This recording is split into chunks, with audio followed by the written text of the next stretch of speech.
जगन्नाथपुरी रहस्य। मान्यता है कि इस मंदिर में एकादशी भी उल्टी लटकी हुई है।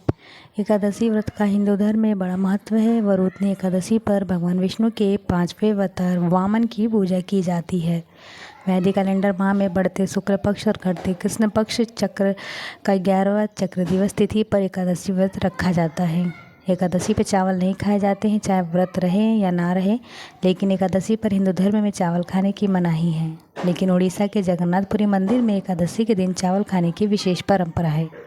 एकादशी पर देवताओं के सम्मान में चावल खाने की मनाही है। आपको सुना होगा कि साल भर आने वाली किसी भी एकादशी पे चावल खाने की मनाही होती है। इसके पीछे धार्मिक कारण है।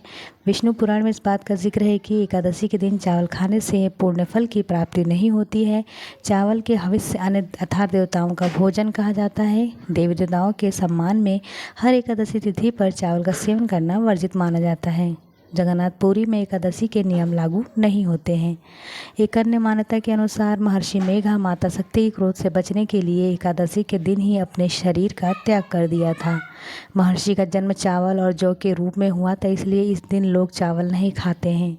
वैज्ञानिक दृष्टिकोण की बात करें तो चावल जल तत्व की प्रधानता होती है। इस दिन पका हुआ चावल खाने से मन और भी चंचल हो जाता है, जबकि मन की चंचलता को दूर करने के लिए एकादशी का व्रत रखा जाता है। जगन्नाथपुरी में एकादशी पर चावल का प्रसाद क्यों मिलता है? वैसे तो सभी मंदिर और घरों में एकादशी के दिन चावल बनना या खाना वर्जित माना जाता है, वहीं जगन्नाथपुरी में भी एकादशी के दिन चावल खाने की विशेष परंपरा है।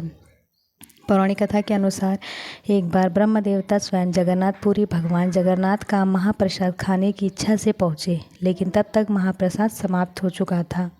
एक पत्तल में चावल के थोड़े से दाने थे, जिसे एक कुत्ता चाट कर खा रहा था। हर प्राणी में भगवान की भक्ति भाव में डूबे ब्रह्मदेव ने कुत्ते के साथ बैठकर उन चावलों को खाना शुरू कर दिया। जिस दिन ये घटना घटित हुई उस दिन संयोग से एकादशी था।